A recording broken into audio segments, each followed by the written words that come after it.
I'm Kathy Steele, and the CEO of Red Caffeine, and your host today. And for those of you that are joining us for the first time, Red Caffeine is a growth consultancy, and we help mid market companies scale, transform, and through transition. Our work connects brand, sales, marketing, technology, and talent into scalable revenue generation systems that help companies grow with greater clarity, consistency, and create more enterprise value. And today's topic is exciting because it kind of sits in the middle of that type of work. Because growth really doesn't happen from strategy alone. It really depends on how clearly you're articulating your value, you're building trust, uncovering buyer needs, and moving the right opportunities forward. So, most sales teams know they need a strong message, a clear process, and better tools, right, Tom? Yeah. But even with those pieces in place, sales conversations can still break down when the communication style does not match the person in front of you. So today we're talking about how DISC, sort of an old methodology that has a lot of value. DISC stands for dominance, steadiness, influence, and compliance. Your own self-awareness and sort of public intel can help salespeople prepare for better conversations, especially when they don't know the prospect's profile before the meeting. So we're aiming today to not put labels on buyers, but we really want to help sales teams get more ready for effectively communicating with purpose and being able to adjust on the fly when needed. So joining me today is our returning and one of our favorite guests, Tom Latourette of M3 Learning. Tom works with sales teams to improve performance through stronger communications, preparation, and accountability. Tom, welcome back to Business Oh as my Usual. gosh, thank you so much for having me. And this is a great conversation we're going to have. So, I know I'm excited. So I always like to, as you know, kick off with having you just give a brief intro. It may be some people's first time meeting you, yeah. and then tell us something interesting that is not on your professional bio. So first off, Tom Latourette with Sales 3 Set. At Sales 3 Set, we work on the mindset, the skill set, and the tool set for salespeople. We're in an interesting space nowadays. There's so many tools that are available to a salesperson, and there can almost be like you're almost buried by tools, and we forget that sales is really about two humans connecting and making sure we relate with each other. One of the things we teach salespeople is people don't want to be educated, they want to be validated. And that's an interesting space of people just don't want they don't want to just say yes. They want to be guided through a process.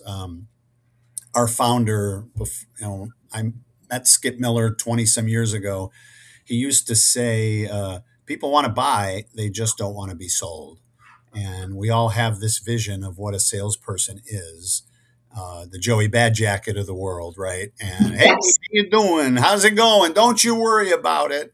And I think in today, it's a space of how do I earn that person's trust that I'm working with? And why I love this conversation is validation is not about my stuff.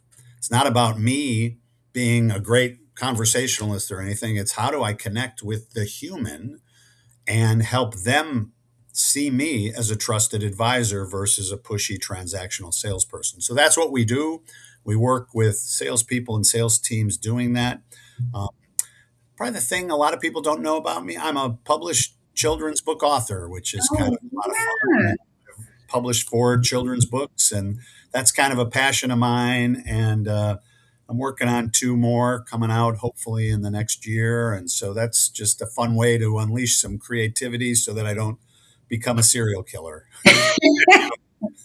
Well, I think that is a good plan. I have actually purchased a few of your books. I remember the dentist, like I do feel like you've got a unique knack for telling stories that make children want to do things that they don't necessarily, that don't sound fun, like going to the dentist. So And so I, that's when you think about disc, like that's, I'm wired in this space of telling stories, And so, yeah, you can see this on the slide. When you think about DISC, I mean, you mentioned it. Um, it's a it's a tool that's been around, Kathy, probably for 20 some years, right? I mean, it's been around a while, and most organizations, if they haven't done DISC, they've done something like DISC, Right. some sort of personality testing, colors. Um, there's PI. There's probably about 10 that you could literally just talk about, and most of them are rooted in the same space of where are we more extroverted? Are we more introverted? Are we more task based or are we more socially based? And what I always found fascinating about DISC, and I'm sure you felt the same way, is it's like 20 questions. You take it in 12 to 15 minutes, and all of a sudden, this 20-page document comes out, and you're like, how did they know that that's who I am? That's crazy, right? Um, and so the conversation we're going to have today is one, I think there's most of the time when we've talked about DISC, what I've seen at least, is that we let people know how they're wired. And hey, here's how you're wired. Here's what that's going to mean in terms of how you communicate outwards.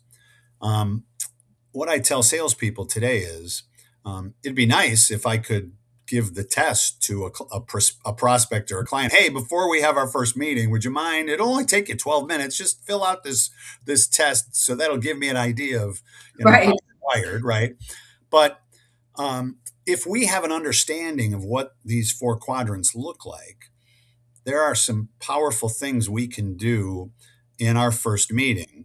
We can observe body language. We can watch the way somebody writes. We can watch the way they present themselves on LinkedIn or on their website, which will give us some insight into maybe how they're wired. And so, for folks who don't know DISC, or even maybe it's been a while since you've done DISC, we'll just do a quick little, if that's okay, Kathy, we'll just do a quick little, hey, Sure. here's how it shows up.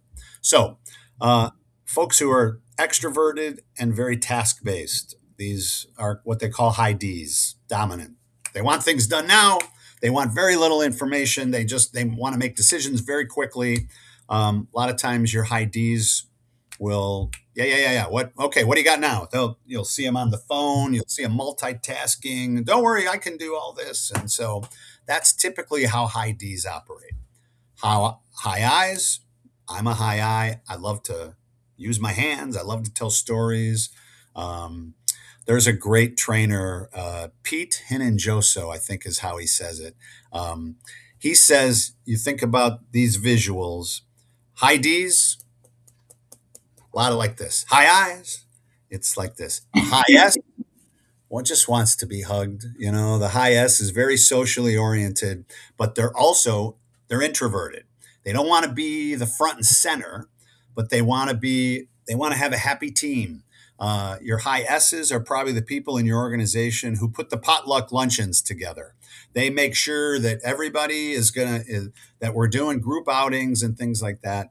And then, like Pete says, your high C's, we'll get to it at some point, but they need just a little more information. And so the high C's are the people in your organization who need the facts. They want to see the details. They want to see, and they definitely don't want to be front and center. They are introverts. Um, my wife happens, I got to make sure she's downstairs. My wife happens to be a high C, and I'm a high I. And so you can imagine, Kathy, some of those spaces where, Lucy will get very frustrated with me because I will make decisions like this. I will go, oh, yeah, that looks good. Let's buy that sink. And she will go, wait, hold on there. Why don't we take a look at four more stores before we make a decision? And I'll be like, four more stores? What are you? This is the sink. This is perfect for us. And so it's an interesting space of recognizing that it doesn't really matter that I'm a high I. We've been married for 36 years. And so the question I like to ask people is, how successful do you think I've been in 36 years of marriage of saying, hey, Lucy, you should do it this way. that doesn't really work, right? And so I think the challenge of creating really powerful relationships is understanding that that's here's how I'm wired. Here's how this person that I'm communicating with is wired. Let's recognize there may be some tension and some spaces there that I may have to adapt my communication style. So when I'm preparing to talk to my wife, I got to know that I better have my ducks in a row. I probably should create a few, um, maybe a nice spreadsheet would be good for her, but Right, she wants to know that I've thought about it, right? That I've right. thought through what's happening. Um, Another story, because I love to tell stories, is I met a guy. I'm in a golf league. He's telling me he just recently retired. And I said, "Oh, what have you been doing?" And he goes, "Oh, my wife and I, we love to travel. And in fact, we'll take 3 4 week trips. We went to Brazil, we went to Italy." And I'm fairly curious. I said, "Oh, tell me, where do you like to stay? Are you a hotel guy? Do you like to go to bed and breakfasts?" And he goes, "Oh no, let me tell you what I love to do. What I do is I get a hotel room for the first night of the trip, and then my wife and I, we just wing it the rest of the trip." And now I'm a high I. I am extroverted, very socially oriented. There's a part of me that's like, wow, that would be a lot of fun. You could stay in the spaces that you really like. You meet people that you want to spend time with. And before you know it, I know I'm in Brazil and I was only planning to spend a day here, but I spent a week here. But Yeah. all I could think about, Kathy, was there is no possible way I'm going to say to my wife, "Hey, Lucy, we're going to Brazil for 3 weeks." And she'd be like, "Oh, that's great. Where are we staying?" You know what? We'll figure it out when we get there. Yeah. That's not going to That be gives me anxiety just thinking about it too. I know right. my husband's definitely had that. Let's do like things on a whim. And I'm like, oh Yeah. no, no, no. Like we can have a whim of flexibility when we're in a Yeah. city, but not, where we're going to be sleeping at night. So I And get it. so recognizing that that's the way that other person is wired, I, I I will have to create some structure, some framework, some templates inside of that conversation so that we can maybe create a place where we can go on a whim, but maybe there's options that have to be thought about. Does that all make sense, Yeah, right? it totally makes sense. And I think, so it was really interesting when, so I've taken the DISC assessment, I think a Mhm. couple of times, but I hadn't taken it in a while and I hadn't really revisited my profile.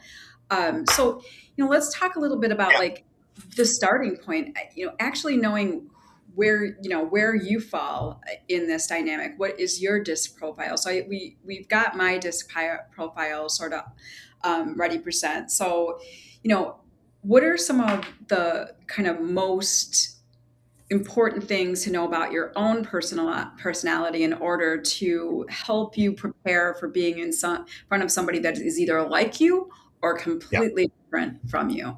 Yeah. So I think what's interesting, what I love about just you take the disc and it gives you some insight into where you are and how strongly you are in those quadrants. And there's two spaces. There's a natural style and an adapted style. And so you start in your natural style. And so for you, you are a natural high D and a high I. So one, you're being in an extroverted position where you're front and center, you feel comfortable in that space. You feel comfortable in networking situations. You probably feel comfortable. I mean that would make sense for you being a leader of an organization, a CEO. I've seen you speak before, and so these are spaces where you feel comfortable and you feel very natural. Now, just because you're not strong there naturally doesn't mean you can't do it. Right, It just means that people who are not wired this way, when they do it, they have to prepare more. right, They have to mentally psych themselves up a little bit more. People like you and I, you can throw us into a room full of strangers and we're going to walk out of there with the names of 20 people. We're going to have friends. We're going to have a bunch of glasses of wine with people we didn't know before. Would you agree with that? Yes, I would. Yes, I How am. we're naturally wired. Now, what what takes energy away from us, at least I know for me, I'm a high I, much like you. When I have to work for 2 or 3 hours on a spreadsheet, that takes energy away from me. Yeah, I need to talk to a human. I need to do something. I need to pick up the phone. What I find when I'm working on spreadsheets and things like that is I can only do it in small bursts. And all of a sudden I lose attention. And so I have to, and I don't know if you're like that, but it's some good insight to say these are the spaces that I'm naturally good at. I've got energy inside of it. So for you, you're a high I and a high D naturally.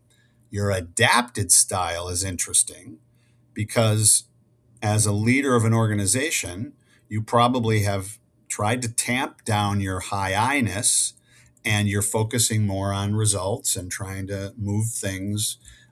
And so typically what you see sometimes is the adapted style is how we are kind of adapting in a lot of times you'll see it even in a short term space of this is for this month I'm working with a company that needs me to be like this, and most of us can make that we can adapt a little bit if that makes sense. yeah, Does yes. so first off, the biggest question is, did the results feel like you, like when you saw those results were you like, oh yeah, that makes sense? Yeah, they not only felt like me, I had to sort of pause because I wanted to answer questions differently because I didn't want to really tell the truth about, Right. I just felt like I was failing a test or something like that. But it was really interesting just to know I'm like, oh, this is definitely a me. And yes, the results were spot on. I do wonder about the adaptive style a little bit in terms of the influence. I think that depends on Yeah. what situation I'm in, but I wonder, and in terms of like it in a sales context, not knowing your own profile, what are some of the blind spots you'd have, or what are some of the friction points you'd have in being with somebody that has a much different profile, uh, from That's your great. own? It's a really great way to think about it. So, for example, I worked with Skip Miller. So, Skip was our founder. He died 2 years ago, but I worked with him for about 20 years. He was a high D. You have very high D tendencies, right? As a high I, I would send Skip a weekly message. Skip, I'm so excited. I'm going to be on this live stream, the business as unusual, Kathy, and then I'm going to be doing this, and then I'm going to be doing this, and I've got this going on, and I've got this going on, and oh my gosh, the air quality's horrible outside. The sun's out, but blah blah blah. And I'm hoping to do this weekend. And Skip would reply on text with one consonant, a K. Now, the first few times he did that, I was like, oh my God, he must be angry with me. He must be mad at me. But the reality was that Skip was sitting on the other end of that text going, why is he telling me all this information? I don't need this information. And I'm not going to reply back to him with a lot of information. I'm just going to give him 2 or 3 bullet points, right? Now, on the surface, you could think that somebody who operates like that doesn't care about all the other stuff, but that's just not what they led with. Skip would go down that path after he got to know you. And then you'd have conversations about your family and about things like that. So that's a high D. Now, a high C, let's say I was communicating with a high C, they might look at me with suspicion in a space of why is this guy giving us all the information? I mean, doing a lot of talking, but he's not really giving me the facts that I need. He's not giving me the statistics. He's not giving me the spreadsheet. He's not giving me the thing. And I have to recognize that my wiring is a strength.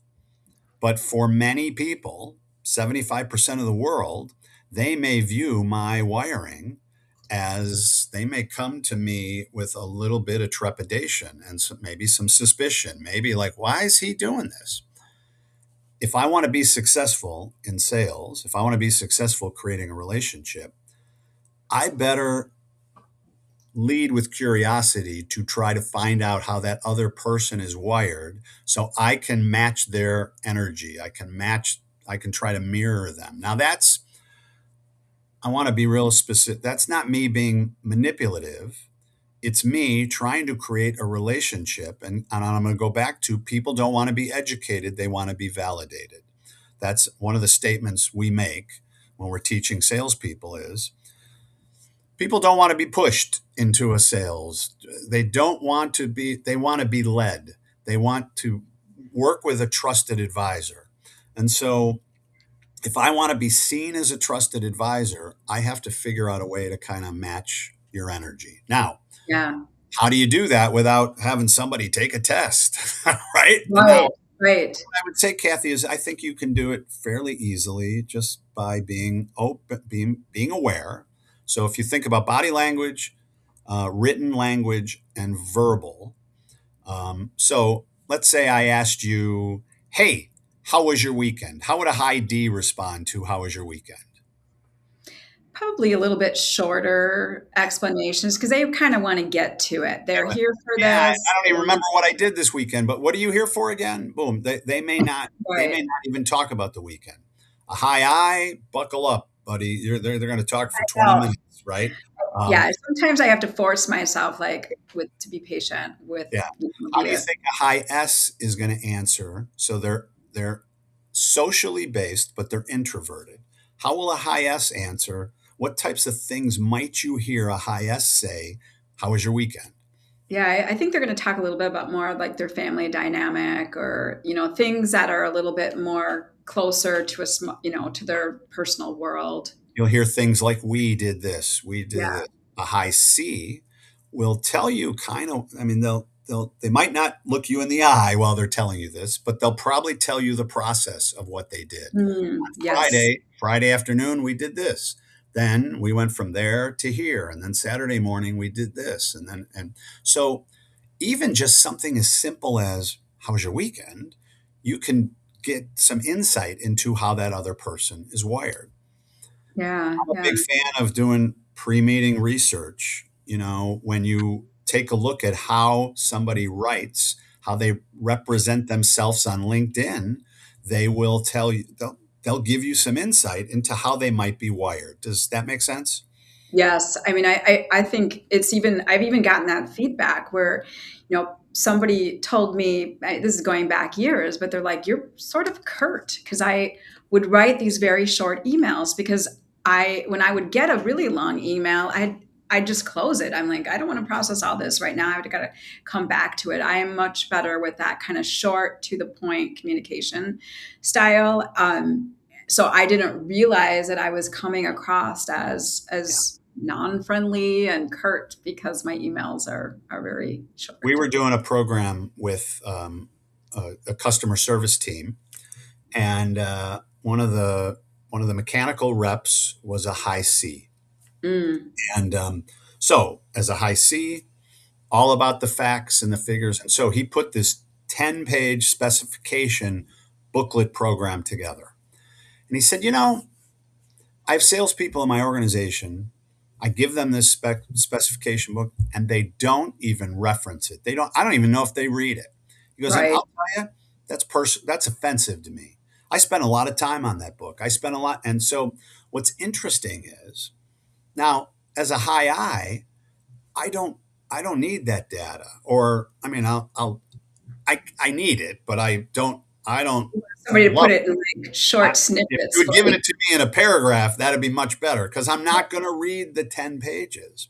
But I will tell you, if all of a sudden somebody says, you not reading that is actually making me feel like you don't respect me, I'm Yeah. going to work harder at actually reading that or referencing some things that I read in that and acknowledging the work that was put in there. Now, as a high I, I'm not doing that on purpose to be disrespectful initially.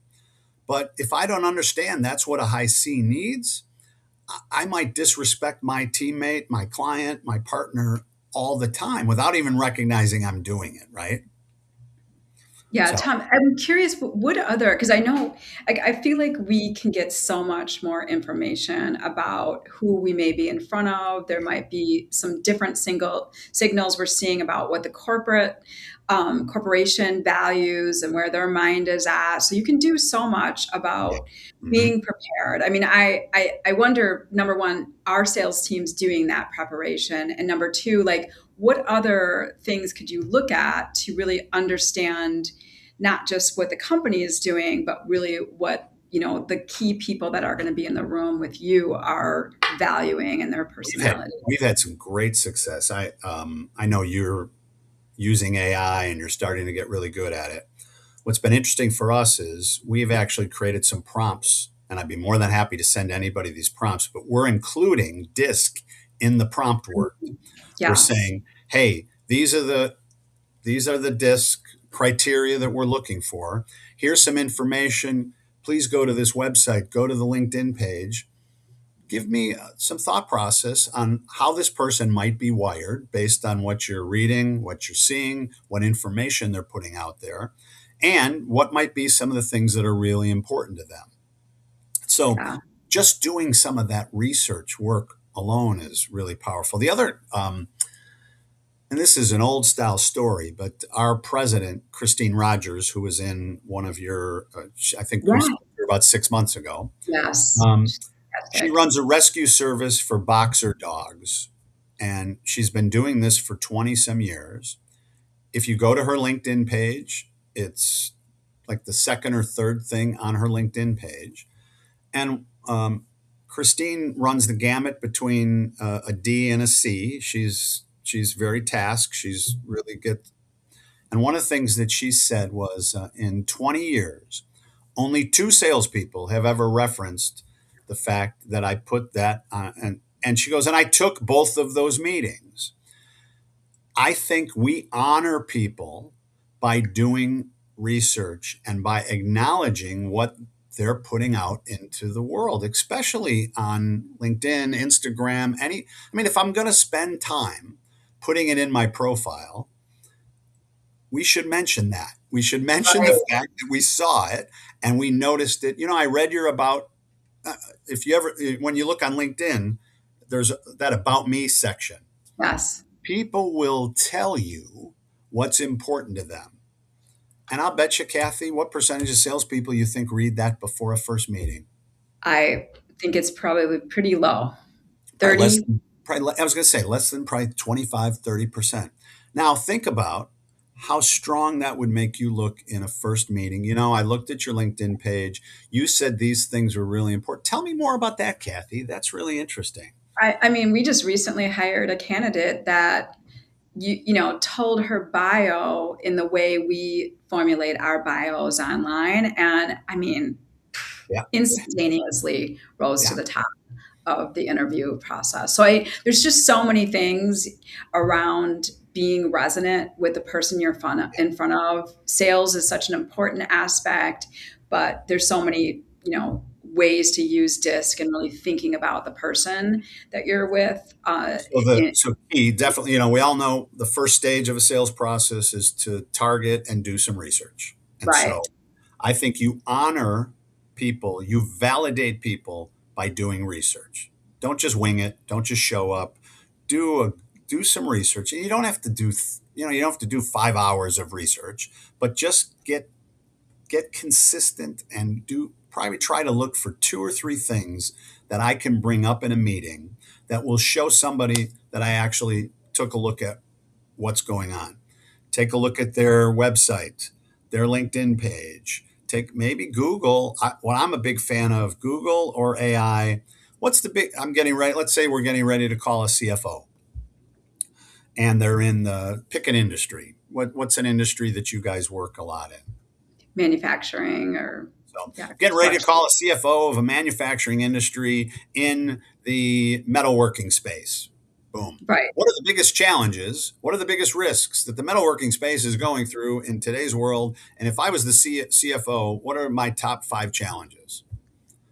You would you agree that even if you didn't, AI would give that to you. AI Right. would give you 20 pages, but Google would give you a nice 3 or 4 paragraphs, right? That alone comes in and says, I did a little bit of research. I saw that these are the top 4 or 5 issues that you might be worried about. Is the research telling me what you're worried about today? Tell me a little bit about what's going on in your world. What's causing this conversation to happen? What do you need to accomplish? Walking in, even if I didn't do the research, walking in a space of curiosity I'm gonna hear some things that if I kind of understand the disc, I can go, oh, this person's gonna need me to give them facts. This Right. person's need a story or two. This person's gonna need a bullet point, and this person's gonna need a hug. That's does that make sense? It absolutely does. So, all right. Well, I think this is really kind of set the stage. We want to do, kind of put this into practice and in a little bit of a role play setup. Is there anything we should think about before we jump into the role play? Let's just quickly touch on this slide, only because I think that where disc is also really important is in the work we do with our teams. Yeah. And so this is an example of a team work that we did with disc. And today sales is not a solitary business. You will not be successful in an organization if you have a lone wolf that's out there just doing their own thing. Salespeople have to rely on support people inside their organizations. And many times their support people are wired differently than they are. And so Right. that space of understanding where my teammates are wired is going to make a huge difference in my ability to communicate. And the other thing I would say is, if I'm not a high C, maybe I bring a high C and I'm getting ready to meet with a CFO. Why don't I bring a high C with me, and show the fact that I'm a high I. We've got high C's that are speaking your language in the organization, and that's Right. why you should do business with us because we understand you on multiple levels. Make sense? Absolutely. I love that. I think that makes, because team either tends to be probably in a D or I Yeah, personality, and then even maybe bringing in like a subject matter expert that yeah. brings, Mhm. total competence in your product line or your service line.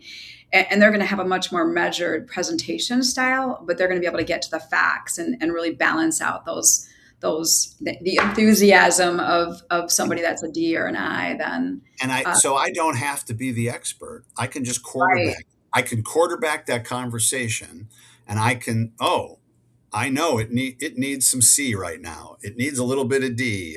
And so you're bringing the right people in who know they can do that really well. And now all of a sudden, my team is resonating. We're aligning with the client in a way. We're aligning with the customer in a way that if I'm just talking at you, it's not going to work that way.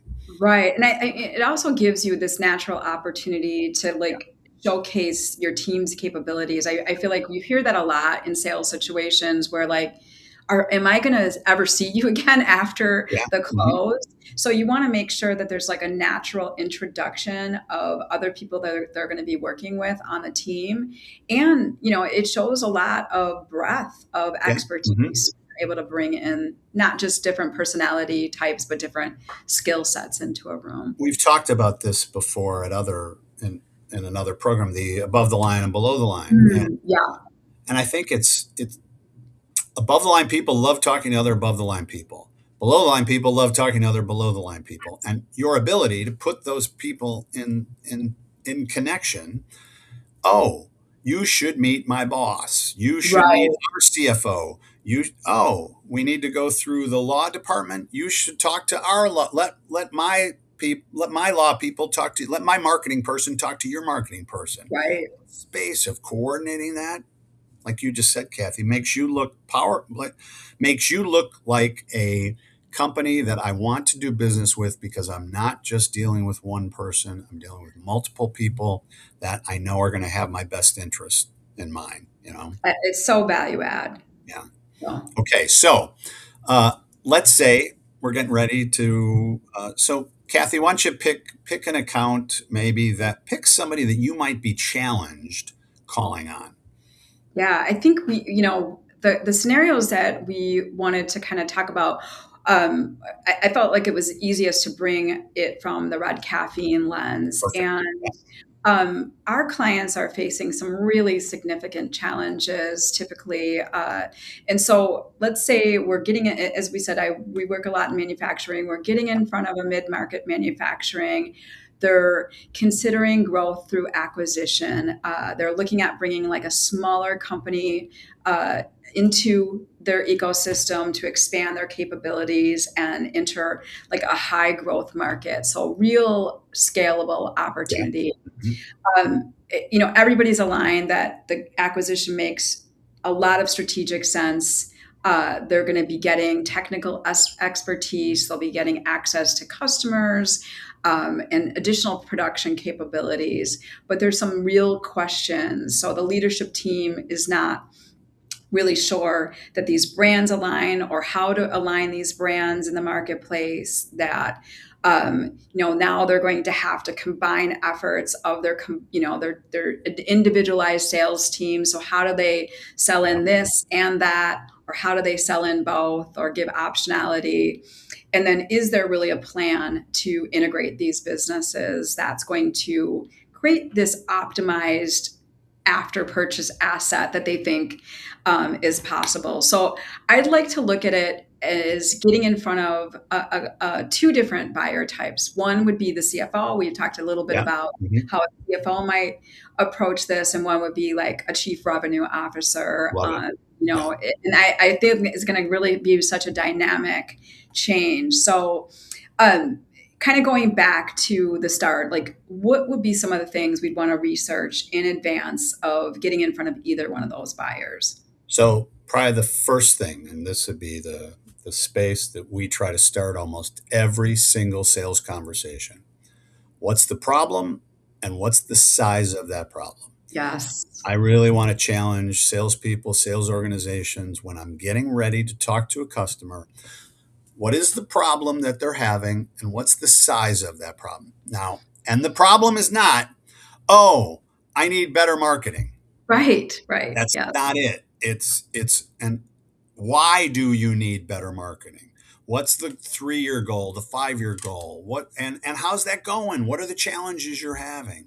Now, as we know in a lot of manufacturing organizations, maybe we're talking to somebody who's at the tail end of their career and they're getting ready to hand this, or they're trying to create a business that they can sell powerfully, because they want to retire. That's a different conversation. That's a different problem than somebody who's in the beginning. Oh my gosh, I just took this business over. I just bought this business and I want a 5x it. I want a 10x it. I'm looking to really grow this. And here's 5 markets that we're trying to get in front of. Two completely different problems. Would you agree? Right. And so the first thing is, are we good? Can I articulate what's the problem and what's the size of that problem? So, if I'm going in to do research, I've got to try to do is I got to see what they're putting out into the world, and then I also have to see what other organizations like theirs, what problems are they trying to fix, what problems are they trying to solve, and then I need to have a meeting to determine what is that problem and how are they prioritizing those problems. Does that Right.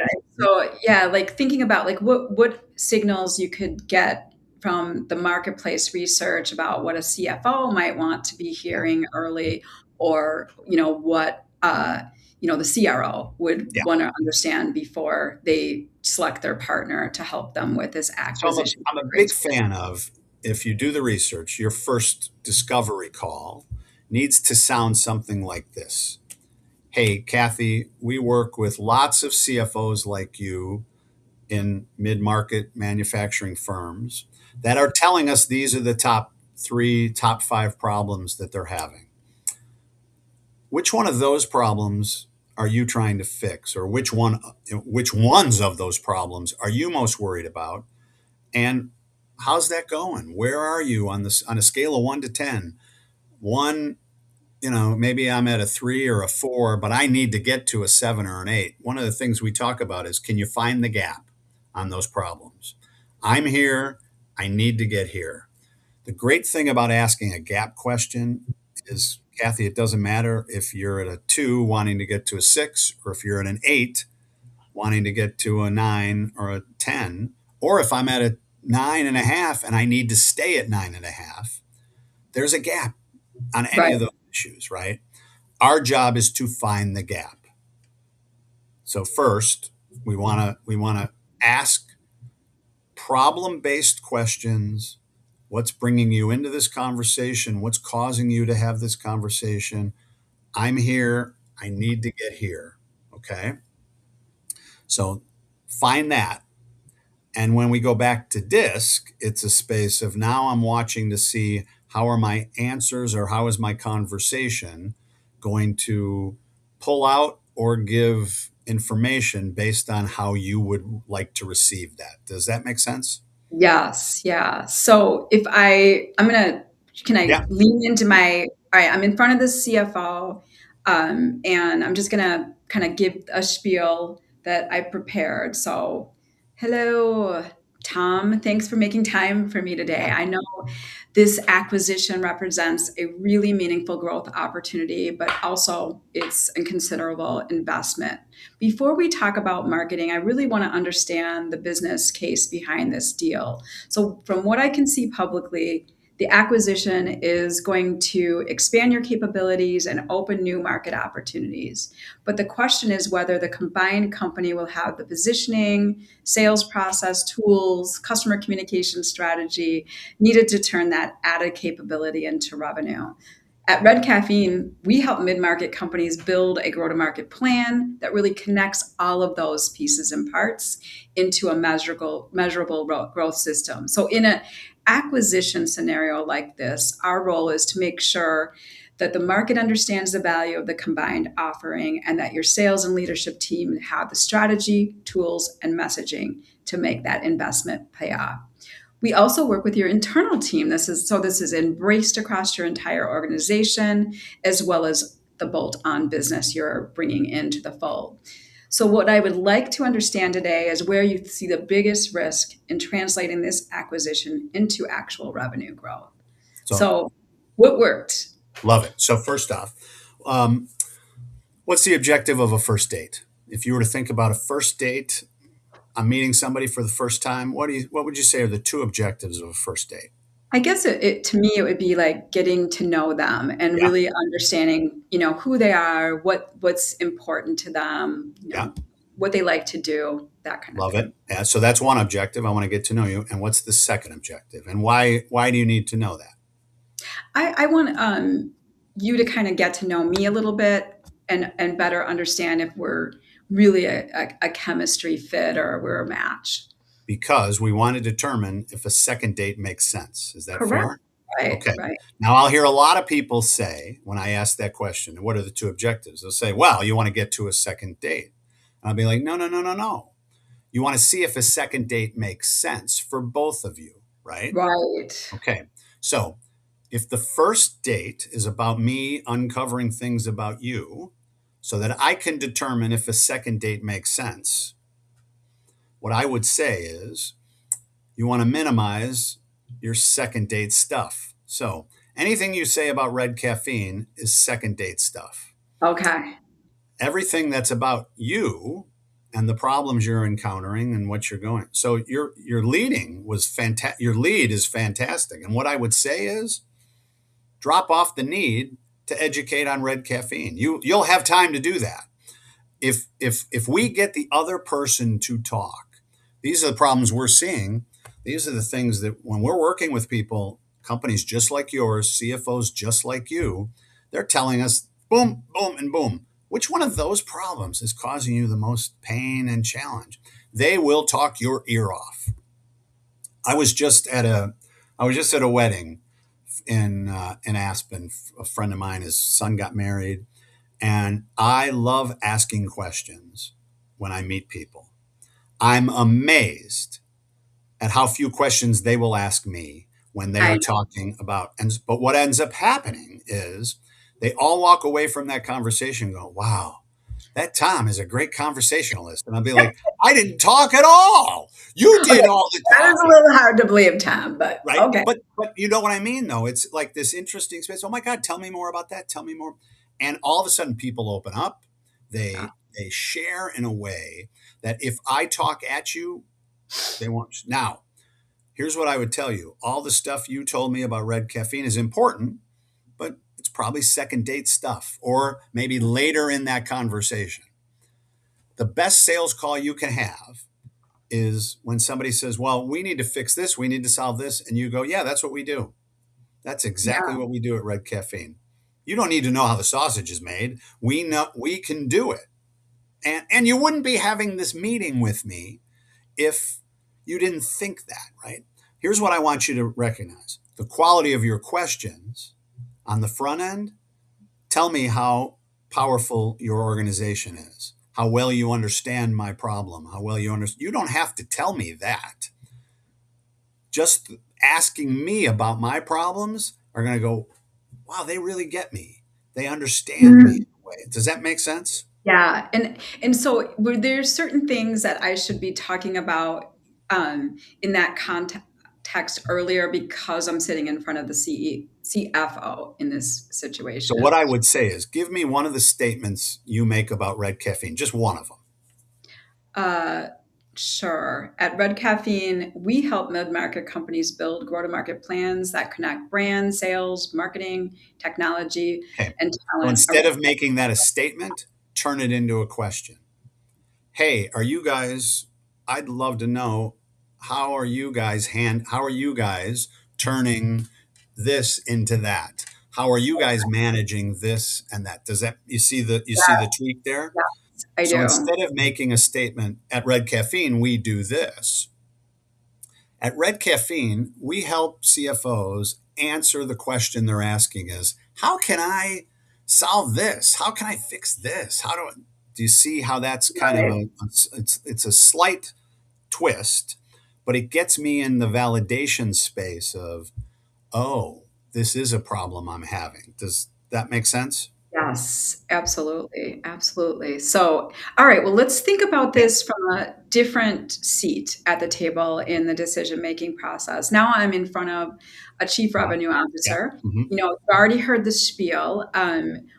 Again, like, what would you do differently in front of that So person? if you were to think about the chief revenue officer, what do you think? What would you say are the top two or three issues a CRO is having?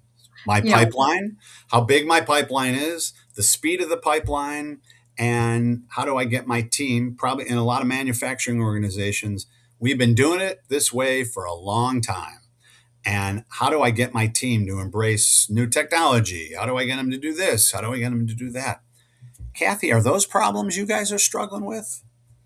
yeah, And then exactly. you just and this is where it's hard for me a lot because I'm a high I because I do I have to sometimes take my fingernails and drive it into my thighs and go, tell me, how are you guys doing that? What are the issues you're having? How Tell me about your pipeline. Are you happy with the size of your pipeline? On a scale of 1 to 10, if you were to say, this is I find in sales it's interesting. Kathy, what percentage of companies nationwide hit their goal every year? Uh, Yeah, 35%. I think the number is about 40, 41, which is actually better. But what percentage of companies start off January 1st with a goal that's either as big as last year or higher than last year? Most start out with Probably some, 100%. We yeah, are walking into the year knowing we're probably not going to, 50% of the time, we're not going to hit our goals. right. So if I'm talking to a CRO, how's that going? Are you guys hitting your goal? Where are you today? Where are you? What's the biggest risk? What's the challenge? Well, I'm at a 4. I have to be at an 8. I'm worried about. Oh my God! I don't know where I'm going to get. I don't know where I'm going to get these numbers. And so, getting me, if I was the CRO, getting me to talk about where my pipeline is, what's the speed of my pipeline, How is my sales team adapting to that? Those are all spaces you can help me with, correct? Yeah. And I feel like, the one thing that I would expect from a CRO is maybe more of a sense of urgency. I feel like even when you're killing it, Yeah. it's still, you always want more Yeah. as a sales leader. It Yeah, is all, you want to hit because it now. Yeah. it's like the peaks and valleys. So you really, so I feel like that buyer may have more of a sense of urgency than a CFO that's taking a much more measured approach to Yeah. decision making. Skip used to say there are certain people who think with a calendar, and then there's some people who think with a watch in a business. And a lot of times the CRO is the one who's like, "What are we waiting for? This is Right. we got it. I don't have time to wait." Right. And so that's why I like when I'm in discovery questions about where you shorten the time frame. How's your third quarter doing? What do you guys have to do this month? What do you have to do this quarter to make sure you hit your goal for the year? That space of actually kind of shortening your time zone a little bit, creating some sense of urgency. And again, if I see that you're a D or you're even a C is going to be about tactics, right? That space of how do I kind of force this question? Definitely because you're a high D, you Yes. are thinking about you're thinking about time, right? Your challenge when you're talking to a high C, maybe even a high S, is if you go too fast, especially for a high S. If you go too fast for a high S, they're going to put some walls up. And in fact, I'm sure you work with some we work with a lot of leaders who are like, well, I need to do this, and then I'm going to need to do this, and then I'm going to need to do this, and then I'm going to need to do this, and we have to help them see that they're running out of time.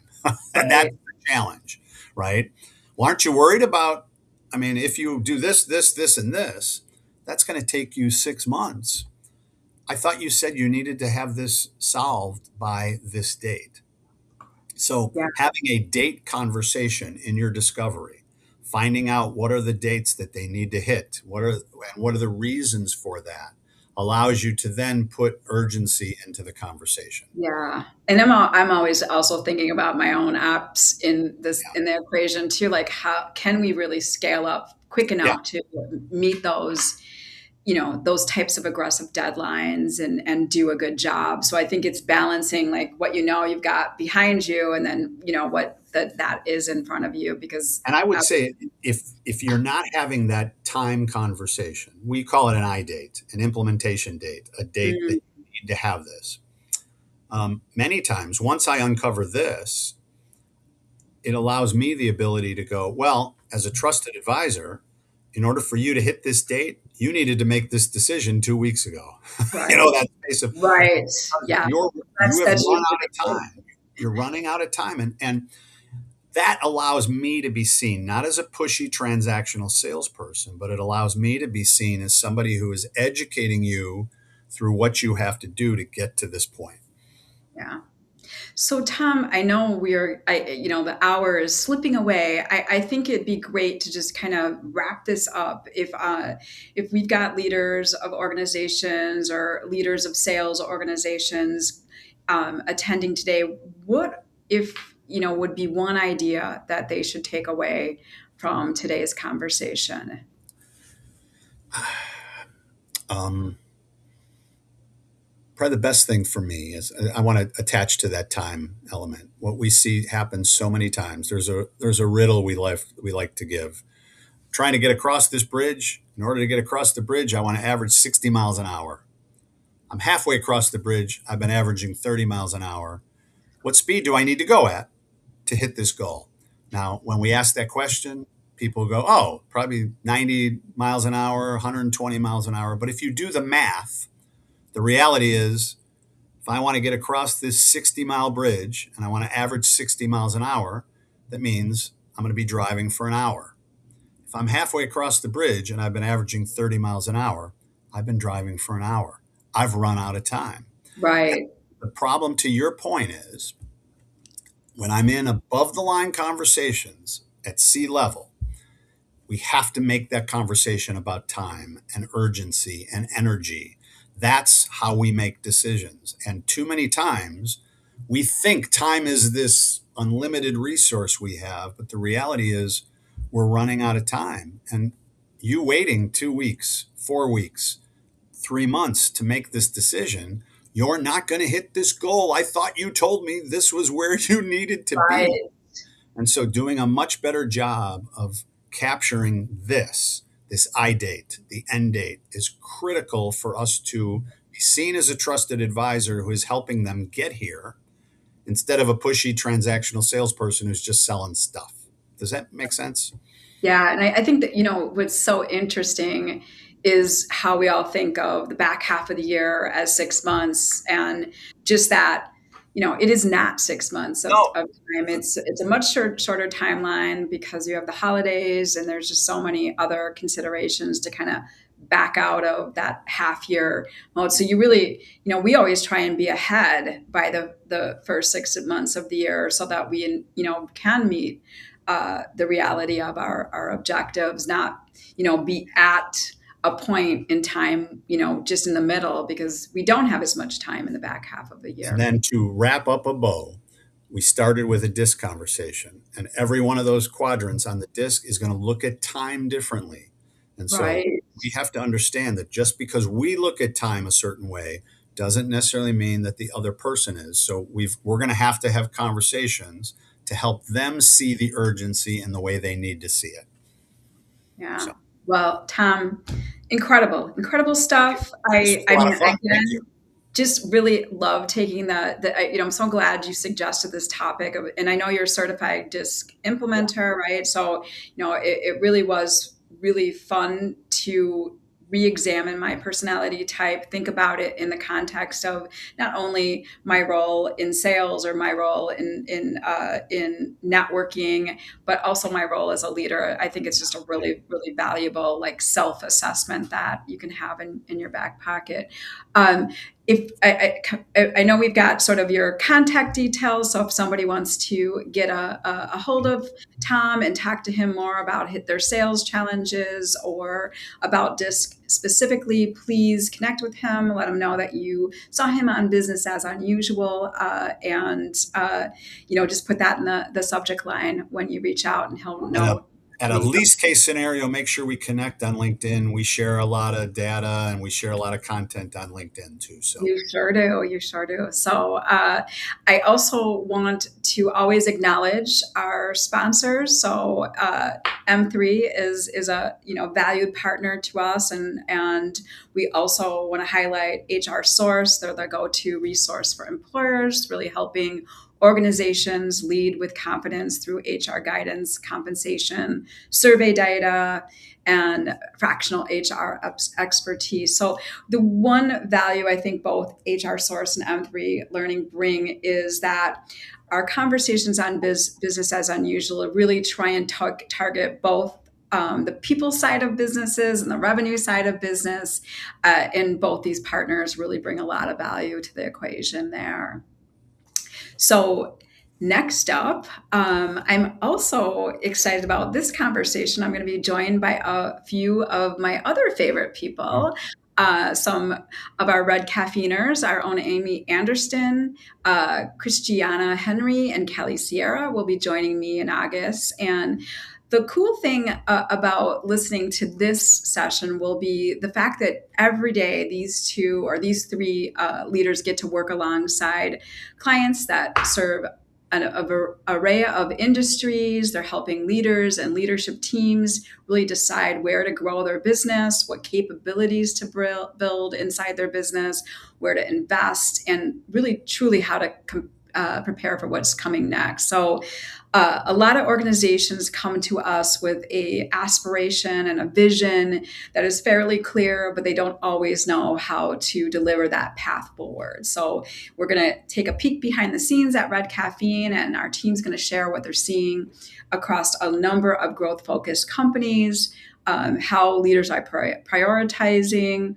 the many aspects of the business that they're trying to build, and how to become that business that they are currently and how to scale to that next phase of business growth. And so, with that, I want to thank you again, Tom, for sharing your perspective and helping us really better understand the DISC and how it fits in to, improving the experience when you're in front of a opportunity, communicate better.